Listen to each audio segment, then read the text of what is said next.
The U.S. Naval War College is a Navy's home of thought. Established in 1884, NWC has become the center of naval sea power, both strategically and intellectually. The following Issues in National Security lecture is specifically designed to offer scholarly lectures to all participants. We hope you enjoy this upcoming discussion and future lectures. Good afternoon and welcome to our final Issues in National Security lecture for this academic year. I'm John Jackson and I will serve as host for today's event. I'd like to note that we're gathered here in person in the auditorium and we also have a substantial audience dialed in via Zoom. Over the 2022-23 academic year, we were pleased to offer 15 lectures from some of the best scholars in the world from our resident faculty.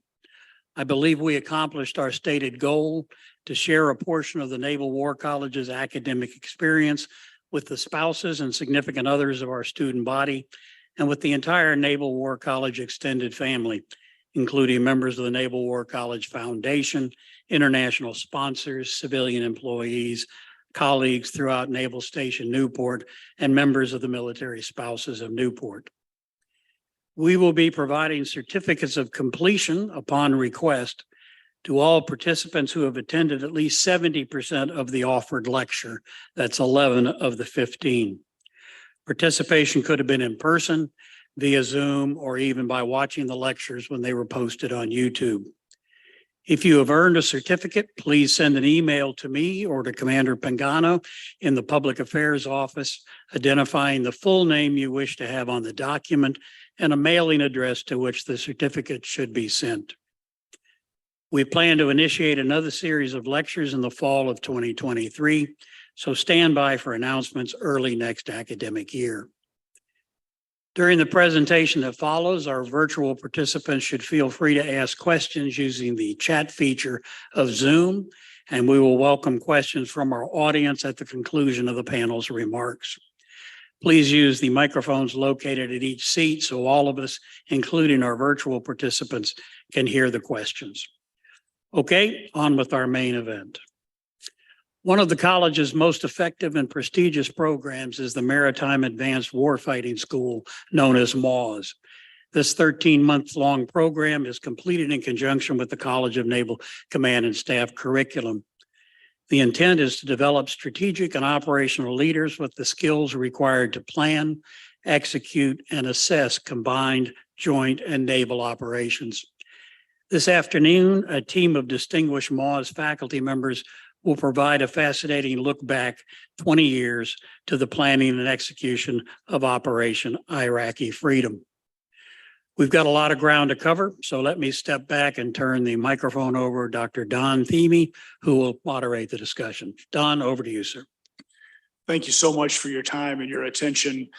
What I want to do today is take advantage of the wealth of experience that we've got sitting to my left and my right and try to provide a holistic understanding of how we got from September 11th to April 9th of 2003 in Baghdad. And to do that, I think that the most important thing we ought to start with is a detailed understanding of the culture and the context within which senior decisions were made in Washington, D.C.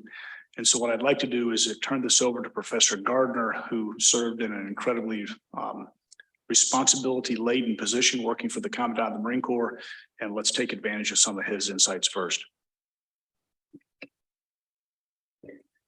So after being a project officer / speechwriter for over 2.5 years, I took over as the senior aide to the Commandant of the Marine Corps about a month or so before 9/11.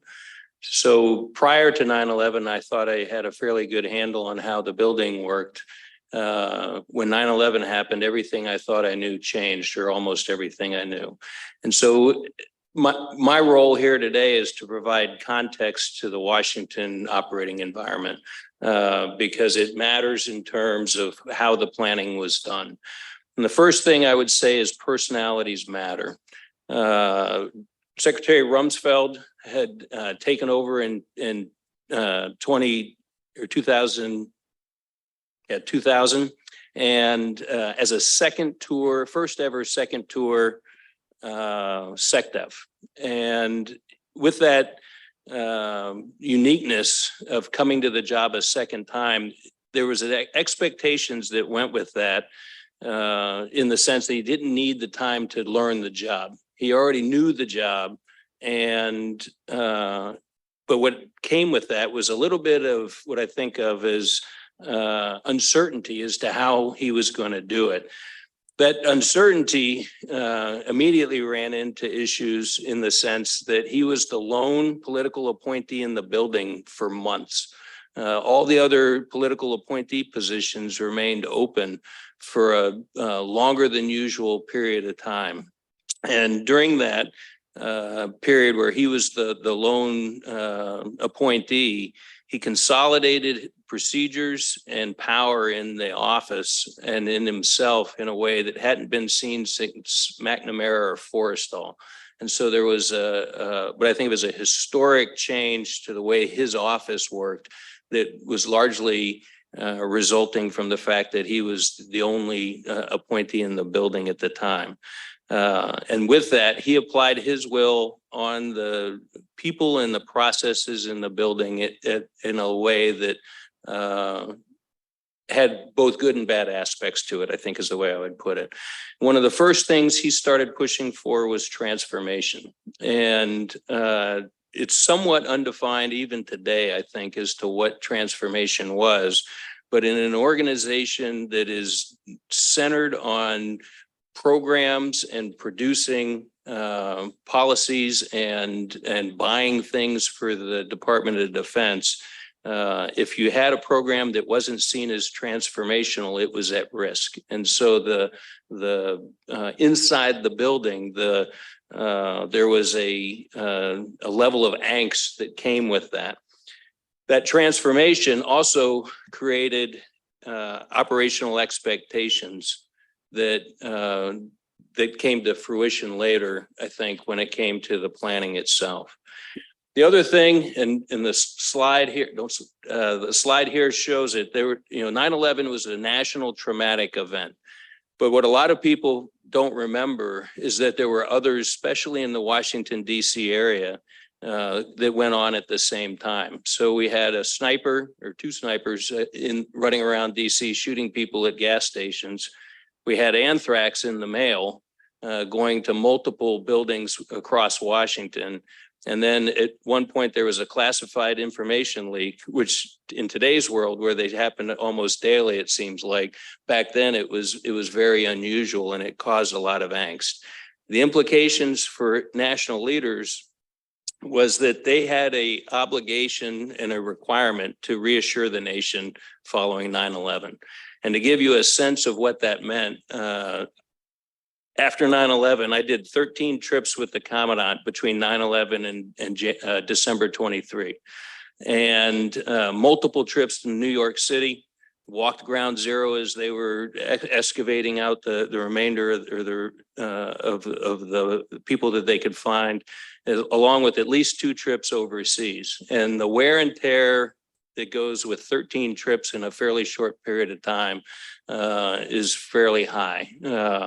And one of those overseas trips included a trip to Afghanistan. So you've got this representational pressure on the senior leadership that isn't just external. They also had an obligation to the staff inside the Pentagon, which meant they had to be more visible. We had psychiatric and psychological support to families and people in the Pentagon for months afterwards as they dealt with the trauma that went with the attack on the building. Continuity of operations planning had always been on the back burner.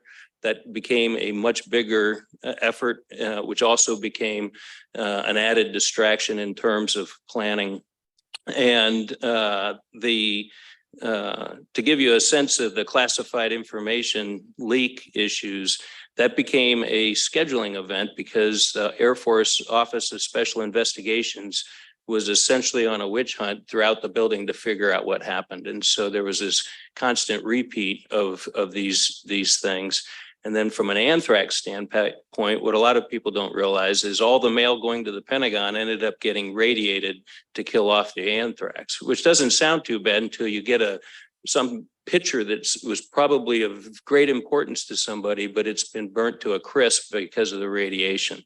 And so there's just this disruption that was running in the background. Next slide, please. To give you a sense of immediacy, on the left side of the slide is the counsel for the Commandant's office with the Marine Corps flag in it.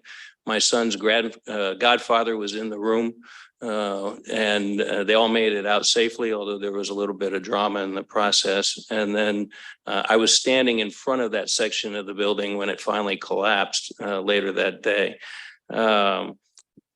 And the reason I point that out, there were physical impacts of that kinetic attack that I don't think a lot of people realize that had planning implications. For instance, multiple services had their operations centers either destroyed or displaced because of the damage that was done. There was pressure to demonstrate resilience, national resilience, by having us back in the building with the building fixed inside of a year. And so we were back in the building the next day. Essentially, people were back in the building, and but the pressure to renovate the building was fairly high. And then, this sounds like small potatoes, but when you look at the distractions that go with this kind of an event, everybody who was in that section of the thing, if they survived, they had to get new uniforms, they had to get new equipment, they had to get new computers. I mean, all the things that go with making that section of the building functional had to be redone. And so when you roll forward, we go into Afghanistan almost immediately. We turn around and start planning for Iraq. And there's an expectation by the American people of revenge that goes with the war in Afghanistan. And so from a leadership standpoint, the idea of abandoning that effort in Afghanistan when Osama bin Laden is still running around to go to Iraq is unpalatable. And so as a result, you have the building running one war while they're planning for a second war. And that level of distraction, I don't think can be overemphasized. And then what that led to ultimately is a competition for resources, competition for personnel, time, units, equipment, and all the rest of that. And with that, I will turn it over to Don. So in that context, it becomes important, I think, to understand that there were in fact two planning efforts for the invasion of Iraq. There was a planning effort directed in DC. Then of course, there was the planning effort down in Tampa. I could tell you, 1,001 tales of the Arabian Nights, but I want to boil this down to really about 6-7 points that I think are really important, especially for people who are students here at the Naval War College. The first one is the personal professional relationships that you build here will endure wherever you go. By December of 2001, if you didn't have a set of relationships, if you didn't have a reputation as being preferably an advanced warfare school graduate, you literally did not get into the room. So the relationships that you build and that you maintain and that you curate and carry forward throughout the rest of your career are incredibly important. And in fact, they may be the most important thing that you do here. The second thing is you have to be proactive. As Ollie North's defense attorney once said, I'm not here to be a potted plant. Okay, you have to be proactive. The leaders for whom you are working are incredibly battered, is about the best way to put it, with a lot of decision points, a lot of information. You have to help them make some sort of sense out of what is at best maybe a 50 or 60% knowledge solution of what's really happening. The third thing is the tip fit is not a plan. Planning includes the tip fit, but the tip fit itself is not a plan. Hundreds of thousands of people, depending on the size of the operation, will live with the results of how you plan and the tip fit that you build to support it. But the tip fit itself is not a plan. It is a planning tool and a planning process to help get the right ways and means in place to achieve the strategic ends that are being defined at a higher headquarters. I can tell you that I don't remember how many times I went to Scott Air Force Base, but I've been there when it's -5 and I've been there when it's 105. But I think our final planning TIPFID conference was in January of 2003. And the reason that's important is a lot of the ships were already loaded and underway, and we were still trying to massage the TIPFID. The next point I would make is, as part of being proactive, is to communicate quickly, concisely, and effectively across the web of other planners and leaders in important staff jobs that you know. We would build every day a plan rep, okay, which was designed to inform all the other planners, you know, here's what's actually going on today. It was not designed for the flag mess, but it very quickly trickled up into the flag mess. So just remember, once you hit the send button, you may have put all kinds of markings on it, but you no longer own it, and it might show up in some interesting places. So taking all that into context, what's the plan we actually came up with after 5 different planning versions?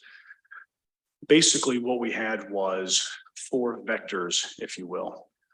The first were Special Operation Forces efforts in the Western Desert to eliminate any threat of missiles being fired to the west and to the south. The second was the introduction of forces, primarily Special Operations Forces and the 173rd Airborne Brigade into northern Iraq in order to deceive the Iraqis, divert their attention, and force them to disperse their points. The third vector was the main effort led by 5 Corps and 1 MEF, and Colonel Watson's going to speak to that here in a minute, striking into the heart of Mesopotamia in pursuit of our theater strategic objectives informed by operational factors and functions.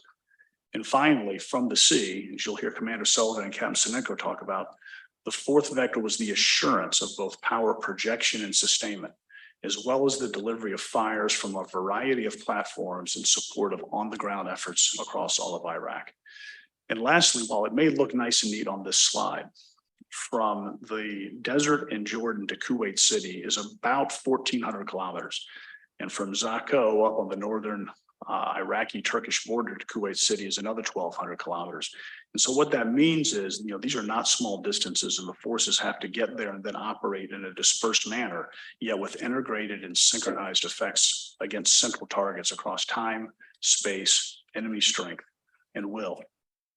Now, before I turn it over to Commander Sullivan, I should add that we at CENTCOM had to rebuild the master attack plan late in the summer of 2002. Because the original air targeting plan called for the destruction of basically everything. And so the ground people had to go back and have a candid professional discussion with the air planners. You know, if you drop all the bridges, it's going to take us a little bit longer to get north. If you turn off all the power grids, we're going to own those towns and cities the next day when you need electricity to run the water pumps and run the hospital and things like that. So it's really important that you actually think about combined arms and combined effects and how you sequence those over time. Okay.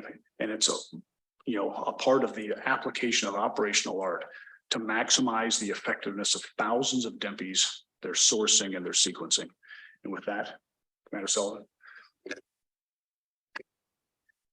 From the air planning perspective, it's pretty fair to point out that we had a very good idea of what the Iraqi air defenses and air forces would do, because we had 11 years of shaping and planning that environment through Operation Southern Watch, which was obviously the southern no-fly zone. That started at the 32nd parallel, which I believe is the yellow line on the slides. And then in 1996, after a Iraqi incursion to the south, they pushed it up to the 33rd parallel, which is the red line south of Baghdad. And then in the north, you had Operation Northern Watch. That came on from 1997 on, and that's from the 36th parallel south. And those are the only places, ideally, the Iraqis were permitted to fly in and operate their air defenses are. So we had a very good awareness of the Iraqi operating battle space and the things to do. Typically, those missions in the no-fly zones sort of with kind of this thing is you had vol or vulnerability periods from 2 to 4 hours, a couple times a day, maybe 3 times a day, and several days a week, randomized in time and space as to keep the Iraqis off balance. And inside those no-fly zone containers, you would have TAC recce missions, defensive counter-air and suppression of enemy air defense missions. patrolling the no-fly zones. Typically, you flew around with a NEBOR card with 3 to 5 response option strikes ready to execute if the Iraqis were started shooting out of us or flew an airplane south or anything like that. It would be a lat long and a fixed location. So one of the ironies of it is sometimes the AAA or the rare occasions they fired a SAM, it may not have even been the offending site. It was just a site that had offended prior. And then we'd go after one of those things. The voice of God would come on the radio, say execute response option 3, and in we'd go and strike that target. At that time, the Air Force, the Navy, I would be remiss to say it was a coalition effort. So you had all the joint force plus the UK primarily, and then every now and then you have other coalition partners sprinkled in to execute the no-fly zone. Occasionally you would have a deliberate target on the ATO. So if it was something a little more robust or something further in the north, it may be the deliberate target on the ATO where a strike package would be put together with a time on target, kind of the traditional ways we prefer to fly. Now, how the Iraqis would respond to this would vary quite a bit. So Iraq was, their air defense was the CARI system, which is Kilo Alpha Romeo India, Iraq spelled backwards in French. And it was quadded into 4 subsectors or sector operations centers reporting to a defense operations center in Baghdad. So very old school Soviet trained, centralized command and control, a lot of mother may I, can we do this and that kind of stuff. So what they would typically do when we fly in their country, in their no-fly zones is almost every time they would shoot some kind of AAA at us. Every now and then in between the vols, so if there was a changeover between the Navy and the Air Force or a break in the no-fly zone or a no-fly day, that's when they would fly some of their fast jets there. So MiG-23, MiG-25, stuff that can scoot pretty good. They would come south, incur south or north of the border, and get everybody's dander up that way. Like I mentioned, a lot of it at the time was more deconfliction over integration, I would say. So, like I said, yeah, some of the main Air Force assets would stay on station when the Navy was patrolling the box. So AWACS and rivet joint and things like that, we would work with those all the time. But a lot of time it was Navy, you have this hour and a half, Air Force, you have this hour and a half. Certainly not where we are today, nor where we need to go in a future fight. So that is part of the shaping in summer of 2002, especially in the Southern no-fly zone. We started Operation Southern Focus, which was very much an increase in the intensity and unpredictability of our no-fly zone operations. And we would strike more targets north of the no-fly zones that were air defense related sites. We would fly more vols, more aircraft on station, especially as the forces started flowing in the theater in the lead up to the war. In fact, my air wing did a strike way out at H3 airfield from the Arabian Gulf. That's that Western airfield out in the Western desert in Iraq there. At the time, we were a little unsure why we were striking a target way out there. Well, from Dr. Thiemy's lecture, he says there, well, SOF was going to use that airfield in the opening hours of the war. So we didn't know at the time. We struck a random building out there. Well, it was a fiber optics node of that air defense operations center out there in the Western desert. So a little bit, but the bottom line is because we had so much of the country case and all that, it's going to allow us to have air superiority very, very quickly, pretty much in the south and north from the beginning, and allow us to support the land forces as they pushed up from the north. And you didn't need that long air campaign like you saw in Desert Storm. Looking at the Iraqi threat, so they had pretty much consolidated their surface-to-air missile sites into 2 super, we call them super meses or missile engagement zones. And you can see they're older systems, 2s, 3s, and 6s, SA2s, 3s, and 6s. They had over 1,000 AAA pieces. Some of that AAA could reach up into the mid to high 20s, which is where a lot of the coalition aircraft operate out. And then they had quite a few, I think almost 70 rolling low altitude air defense stuff that they would place at their key airfields and things like that. So that's going to drive a lot of high altitude delivery, the need for GPS weapons and laser guided weapons and introduce precision weapons. The Iraqi Air Force was still in the game. Now, you've all seen the pictures of buried MiGs in the desert and that they didn't fly once the execution started. But at the time, they still had 200 aircraft in their inventory. I wouldn't say 200 operational aircraft, but like I said, they were in summer 2002, they would still run a MiG-25 down south and try to go after us that way, or just to get a response that they would want to kind of show that the country was theirs.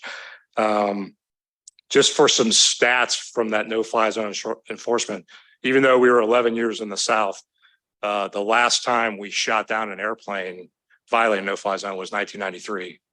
And the last time we shot at an aircraft with an air-to-air missile was 1999. So when we were there, they tended to stay, if they flew at all, they stayed near Baghdad and out of the way where we can get them. But as you can see from the density of those defenses there, it's going to drive all those joint targets that the Master Air Attack Plan has. Is a lot of your aircraft are only going to penetrate maybe the edges of those super mezzas, or they're going to employ some standoff weapons like SLAM-ER, JSOW, conventional air-launched cruise missiles and all that. And then a lot of Tomahawk land attack missiles, 500 of them in the first 3 days. But there's a great benefit to that stuff. So B-2, F-117, and T-LANs are the only things striking a lot of those regime targets that are in the Baghdad area. The Navy responded with 5 carrier battle groups. That's what they called them back then, or carrier strike groups, what we call them now. We kept 3 in the Arabian Gulf. It was the Lincoln, the Kitty Hawk, and the Constellation. And they operated 24/7. So one would work days, one would work nights, and one would swing between day and nights to give 24/7 naval air power projection from a relatively uncontested Arabian Gulf. We also had 2 carriers in the Med, the TR and the Harry S. Truman. And the initial intention was they would fly missions over Turkey. Well, as you might remember, Turkey was a little skittish about participation in the war. They closed their airspace for a day or two and demonstrated the flexibility of carrier air. The carriers moved down into the Red Sea, launched some missions into Saudi Arabia, through Saudi Arabia. And then once Turkey was ironed out in a few days, they moved back in the Med and supported the northern axis of special forces and things we had going on in the north. Like I talked about, integration, it was good with the CFAC, I would say, not great. We had different ways of doing business, especially in the sea game. S-16 CJs are very much a destruction of enemy air defenses mission. They would fly in a 4-ship practically inside the weapons engagement zone of a surface-to-air missile system, debated into coming on and shoot up a high-speed anti-radiation missile, whereas the Navy tend to do more of a pre-planned suppression of those air defenses there. We definitely transitioned to precision-guided bombing is where you're going to see a big change in warfare. So 70% of all the munitions dropped were precision-guided. And then the type of targets we went after. So after, I would say, talking to sources that flew some of these missions, after about 5 or 6 days, the targets became less pre-planned and those ATO targets that we talked about earlier, and more of on-call CAS and SEED for efforts supporting the land forces working north and south, and any kind of a strike into that super mez area. One part that was a challenge was because Turkey did not allow ground forces in, and the difficulty with that access. When those soft forces up in the northern fly zone areas were working, they didn't have a lot of air up there other than the Navy air from the carriers. When I say air, strike aircraft, because Turkey would not allow strike aircraft from their territory. And so Navy air surged and flexed to support them when things would get hot there. And it's great for the flexibility of naval air, but it comes as a tax as a carrier can surge for its number of sorties and fly more sorties for 2 or 3 days. And then it's probably going to have to take a break as it's got to rest its flight deck crew and do maintenance on the ship and the air crew. And with that, I'll turn it over to then Lieutenant, now Captain Chris Senenko. Good afternoon. I'm Captain Chris Senenko. I was the operations officer on the USS Porter, DDG 78, so a Flight 2 Arleigh Burke class destroyer. At the time, we were in January. So this matches to what Dr. Thieme was talking about. We were conducting our battle group certification exercise down in the Puerto Rican op areas. And we were actually surged over in 21 January is when we actually got the order to sail. So we went over, spent about a month of operations, kind of building pattern of life in the Med. Ultimately, we ended up conducting TLAM cruise missile strikes from the Red Sea. We were prepared to do them from the Eastern Med. We also were linked in, we took turns with USS Mitcher conducting ballistic missile defense of Israel. So linked in with Patriot and Arrow batteries doing defense underneath an Army command called Joint Task Force Cobra. So we got to bounce between both of those operations throughout this, basically through the end of March. Again, I was at the very, very tactical level of execution of the plan. But as we educate planners here in MAWS, I use these experiences to kind of inform the planners so that they can shape how they come up with these ideas to feed them down to those that are actually execute. There are three big things that were takeaways just on the receiving end. Command and control, mission command, and an understanding of the tactics, techniques, procedures, and actual capabilities of platforms. Navy is very platform-centric service. And there were times where, for example, we were conducting ballistic missile defense. Back then, it was a sort of nascent capability in the Aegis weapon system. It's nothing like it is today. But because I had been a postgraduate school student, I knew of the ability for the ship to actually provide real-time national data link information. But that was never contemplated as far as the architecture going into execution. So I happened to mention to my captain, he's like, hey, I'll see what you could do. And next thing you know, we were a producer in the East Med and a destroyer in the Arabian Gulf was designated the same thing. But it wasn't something that had been thought about in planning. And so just the planners need to understand at some level. And I like to make the analogy, if you have any experience with engineering, a planner needs to be like a systems engineer. They need to know enough about the various capabilities and components of the planning effort. And then you go to the SME for the detailed effort. And I think we try to get to that. I think some of the thoughts of, big picture thinking and it's about just critical thinking. Well, if you don't know the box to operate in, you're going to have probably a horrible plan. So I use that as a kind of a life lesson. The second one is because we were operating on that seam, especially doing the JTF Cobra, theoretically or technically, we were actually operating under two different O plans at the same time. We had two different complete comm circuits up. We actually had to man up extra watches to maintain comms with the ballistic missile defense batteries in Israel, as well as with the 6th Fleet carriers to the north of us up by Cyprus, which is a tax on the ship all by itself. But we needed to have an appreciation for the seam that was being created there by the fact that we were operating across COCOM.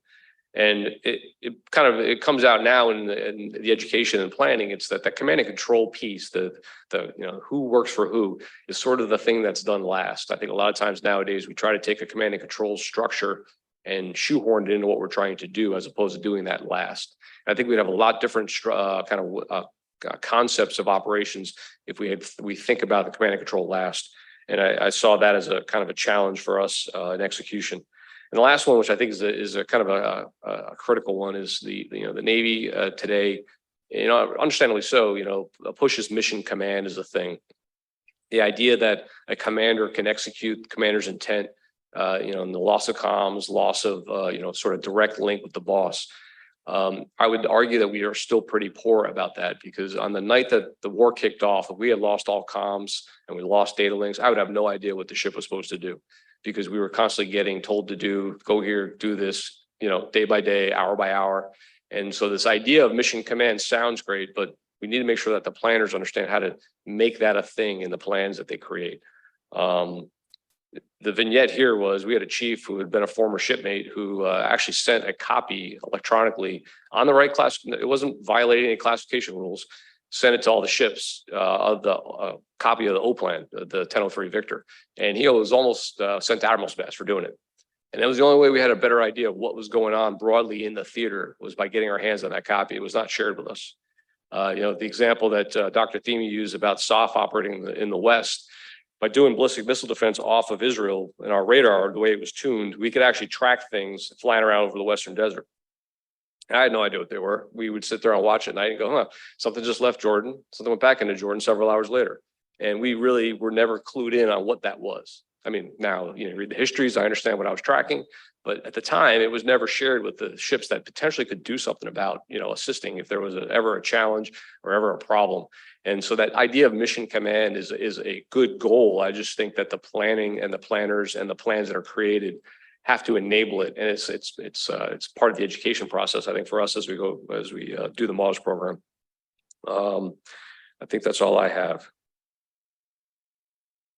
That's all I got.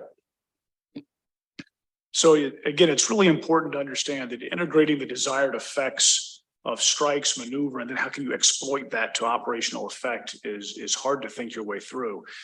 And so, it can make for some great graphics. This is the first night of shock and awe in downtown Baghdad. But, let me pose a question to you. Was Baghdad itself really the objective? Or to put it in a historical context, in the American Civil War, was Grant's objective Richmond or was it Lee's army? So how you think about this and then how that gets distilled and how that then flows down through the planning hierarchy of what came to be called, 1003 Victor is really important.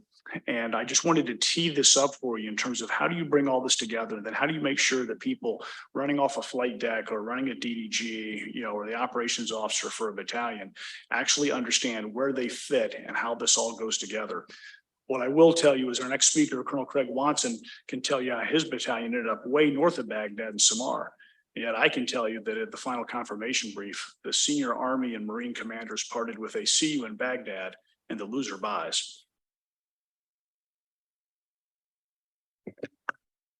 Good afternoon. 20 years ago during Operation Iraqi Freedom, I was serving as the operations officer for the 3rd Battalion, 5th Marine Regiment, which was a mechanized, reinforced infantry battalion of approximately 1,200 Marines that would help spearhead what would eventually become the longest sequence of overland attacks in Marine Corps history, covering more than 800 kilometers in nearly 30 days of sustained combat operations. While serving in that capacity, I helped lead planning for the battalion alongside commanders, planners, and other fellow operations officers from both the 5th Marine Regiment, as well as those from the 1st Marine Division. And then we had to execute those plans, beginning with the assault into southern Iraq in late March, through the seizure of Baghdad, the subsequent movement north to Samarra, and eventually relocating to the city of Ad-Diwaniyah in southern Iraq to commence Phase 4 operations in late April. As with my colleagues here, I could probably spend an entire week sharing various lessons that I'd taken from that time now that I've had a chance to reflect back. But I've narrowed down what I'd like to share here today into 3 main points since we only have a few minutes. First is that interrelationship between planning at the strategic, operational, and tactical levels. We all know that there's similarities and differences between all three, and each presents various challenges and unique requirements. At the strategic and operational level, problems are generally more complex, but plans tend to be broader and more conceptual. Graphics, much like you've seen earlier in the slide deck, are often depicted with big blue arrows and large circles identifying those major objectives. And although conditions are set for things like coalition and interagency support at the strategic and operational level, usually that takes it's usually done so without much detail for what exactly that's going to look like on the ground. So the tactical level is really where that conceptual planning tends to be turned into something more detailed that can be executed with a high probability of success. For us at an infantry battalion, it's very difficult to charge into oil fields and major population centers unless you've done a detailed study of the enemy, the environment, and the objectives that you've been assigned if you're hoping to be successful. Contrary to what some might think, basic battle drills and initiative-based tactics don't work well unless they're going to be aligned to a well-developed and rehearsed base plan. So in order to achieve that requisite level of detail, you need time to conduct good planning and preparations. As planners and leaders, we generally follow that 1/3, 2/3 rule from conception until execution. 1/3 of the time being allotted for current planning for yourself, the remaining 2/3 and majority of the time being given down to subordinate command so they can conduct that detailed planning. That generally wasn't what we experienced during the pre-invasion planning of Iraqi freedom. We know now, of course, that planning was being conducted at the strategic level as early as late 2001. And as Dr. Thieme has highlighted, some of the planning at the operational level in early 2002, certainly in earnest in the middle of 2002. But while we received indications and warnings of a possible major operation in Iraq going the following year, as early as summer of 2002, we didn't see a plan order until December of 2002 and an XORD until a few weeks prior to crossing the line of departure. So how can you plan at the tactical level and the level of detail you need on that tight of a timeline? Well, the key, in addition to, again, as Dr. Thieme has highlighted, being proactive, you have to become comfortable planning with very minimal guidance. You also need to leverage those personal relationships that you form over the years. We reached out regularly to personnel that were working not only at the Marine Expeditionary Force 3 levels above us, but also COCOMs at Headquarters Marine Corps, even at Office of Secretary of Defense and the Joint Staff. And while those individuals could not provide us with great detail due to the OPSEC requirements, they were able to provide us with enough information where we had a good sense of those areas that we would likely be operating in, tasks that we could expect to receive, and the objectives that we were likely going to be assigned. What that did was then allow us to lean into detailed planning and preparation far in advance of receiving that planning order, which meant by January, when we did receive that document, we were merely adding in more specifics to the plan rather than starting from scratch. And I highlight this because if you're a commander or a planner that is used to waiting for formal written guidance or specific direction from your higher headquarters before you lean into planning, chances are you're going to find yourself behind the power curve and you're not setting your unit up for success. Secondly, although plans at the tactical level for an operation of this magnitude require considerable detail, they also need to be flexible and adaptable. As we know, things are going to change, whether that's due to something linked to political or diplomatic factors at the strategic level, or a change in enemy composition and disposition on or near the objectives. We experienced 3 major changes to our initial assigned objectives over a 2-week period prior to crossing the line of departure. One of these changes was driven by intelligence that the regime had planned to destroy the strategically important gas and oil separation plants located in the Ramallah oil fields, much like they had done in Kuwait during Operation Desert Shield in 1991. Our plans also had to adapt to meet changes in the approach that the enemy forces had taken, or the opposition forces had taken. We had initially planned and geared our plans toward primarily engaging conventional forces from the Republican Guard and Special Republican Guard, which we did, but soon found ourselves heavily engaged with irregular forces, both from the Saddam Fedayeen as well as foreign fighters that blended in with the population, were very difficult to detect from the air, and preferred to fight from hospitals, schools, and religious sites. So that, in addition to the fact that we executed a maneuver warfare approach, often operating on mission type orders with considerable latitude to seek and exploit gaps and seams that we detected in the enemy defenses, instead of following very rigid axes towards our objectives, we regularly modified our plans to a constantly evolving situation. And I highlight this because finding that good mix between detailed, well-designed and synchronized plans at the tactical level that still affords you sufficient flexibility and adaptability to adjust to changes is an art that takes a lot of practice. This flexibility and these flexible plans are heavily dependent on things like clear commander's guidance.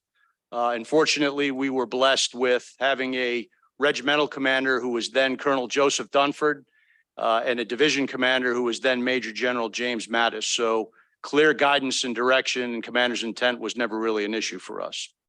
The last thing I'd like to highlight, I think, from one of the key takeaways that I'd share with you is the importance of planning for transition early on, or should I say the consequences of what happens when you don't plan for transition early on.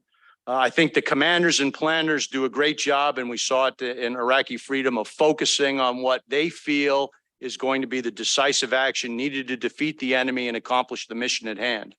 And that's understandable, and I think, again, we did a great job of that.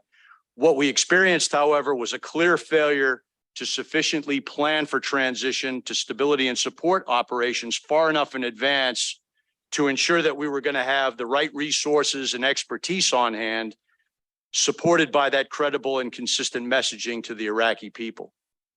And while much has been written that we weren't greeted with open arms and greeted as liberators, that was not my experience during Operation Iraqi Freedom. Even in areas that had been very supportive of the regime prior to us arriving there, largely the feedback from the people that we interacted with and the local populace was overwhelmingly positive.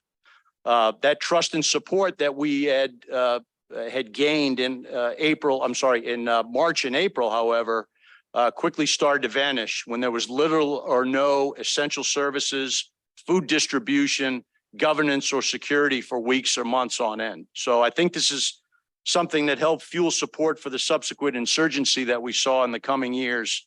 And planning in detail has to happen not only for the decisive actions, but also for that transition and how you plan to keep the peace. I have obviously much more to share on what took place on the ground there, but in the essence of time, I'll turn it back over to Dr. Thieme. Well, thanks. I think it's important to build upon what Colonel Watson was talking about. The graphic here is to scale. 114 killed in action if we define the period of combat from 20 March to the end of May in 2003. 3,376 killed in action in the ensuing period up to the 20th of March 2023. I can tell you we spent 17 months of planning for 71 days of combat, and that's if you consider 10 April to 31 May is still combat. And during that 17 months, we spent little time planning for what would happen after combat. But as we briefed very senior leaders in the summer of 2002, we knew that phase 4 was going to start on day 1. If you take a look at this, the number appears here to relate to kinetic casualties. And as best as I can tell from my research, it does not include what must be assumed to be a higher toll of PTSD, burn pit exposure, and other associated adverse health factors. The main point here is that the amount of time and energy spent on phases 1 through 3 resulted in one of the great campaign victories of modern combat. But the lack of planning, critical thinking, and campaign design and attention to detail for phase 4 resulted in far, far more casualties. You get the future that you fail to plan for. And this was the takeaway of the slide that we sent up to the Secretary in the summer of 2002, in which we told him that winning the peace is at least as important as winning the war. And as you can see, there's a lot of open arms there. The overall engagement in Iraq, which continues even today with roughly 2,500 military personnel operating there, produced far greater casualties. This was not due to a lack of concern. Planners at many echelons, including at least one who had been a company commander in Iraq in '91, invested significant amount of time and intellectual energy trying to frame the problem and then to align the ways, means, and ends to produce a safe and stable Iraq, secure in its own borders and not a threat to regional stability. I can tell you that the Marine general who gave this brief to Secretary Rumsfeld is the only 3-star involved directly in the liberation of Iraq who was not promoted to a 4th star. And with that, I'll turn it over to Captain Senenko to wrap it up. All right, in the interest of time, we'll just wrap it up real quick, but hopefully from the context of the discussion and the faculty of the MAWS program, you can see how we try to take these, experiences of not only on the planning side, but also the execution of what we've done in our careers to roll it into the curriculum so that as we educate MAWS graduates that go out to fleet and command level planning jobs, they get some of these lessons to live vicariously through, the mistakes of others, the experiences of others. And from that, I will see if we got any questions from either here or in the outstations. Over to you. Thank you. Very nice. Thank you very much. Are there any questions here in the audience? Dr. Tangradi. Thanks for some wonderful briefs. I want to go back to the number of precision weapons that were dropped because you say about 70%, and that's, if I recall, in Desert Storm, it was maybe about 30% or so were precision weapons. Now, my question is this. Precision weapons are always expensive. The inventory is always low. Was there any time in the operation where no longer made sense to use precision weapons because you had already taken out all the significant targets? Or was it necessary to expend the inventory, continue to expend that inventory? That's a great question. I think you're spot on with the numbers in relation to Desert Storm. Yeah, it's very interesting because as you go, you have those prefixed targets that you need to hit early on. Then maybe a period of time where you're in close air support, so supporting your own forces. So then you can use just free fall bombs and things like that. But then as you get closer to that urban environment again, and especially as you get into the phase 4 stuff that we talked about, then you need to go back to precision because winning the peace becomes pretty important. But going back to the planning question, that was one of the things on the carriers that we were counting was particularly those precision weapons like laser guided bomb kits. It's not, you don't have infinite amount of them on a ship. You can bring them out to the ship, but it's being stretched between 5 carriers in theater and all that. Hope that answers your question.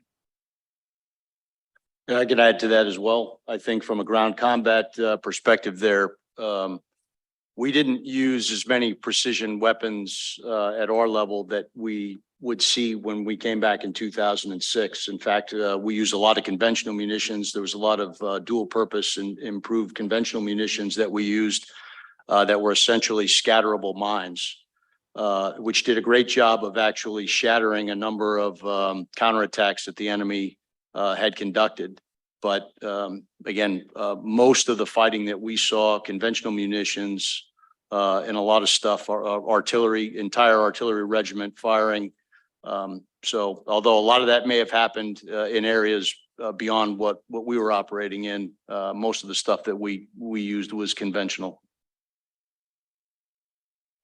Yeah, I would just add to that. One of my tasks as the plans chief in the run up to the invasion was to track the number of different PGMs that we were going to have to use and where they were coming from, as well as then to go back to headquarters Marine Corps and to DOD to say, I don't know who builds the widget, but we're going to need some more widgets. During actual execution, I actually had to answer a phone call every morning from the Pentagon as to exactly how many PGMs. I didn't use them. The force of 99,000 Marines, Poles, Australians, and Brits used them. But for some reason, I got to answer that phone call every morning, and I had to have the numbers of exactly how many PGMs we used because there was a concern about being able to sustain that rate of expenditure even as the nature of combat changed. Any other questions here in the auditorium? Commander, do we have any questions on Zoom?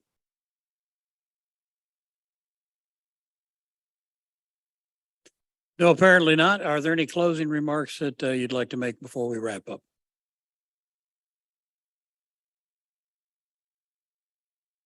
Okay, well, thank you very much. I think it's a tremendous story that you have to tell.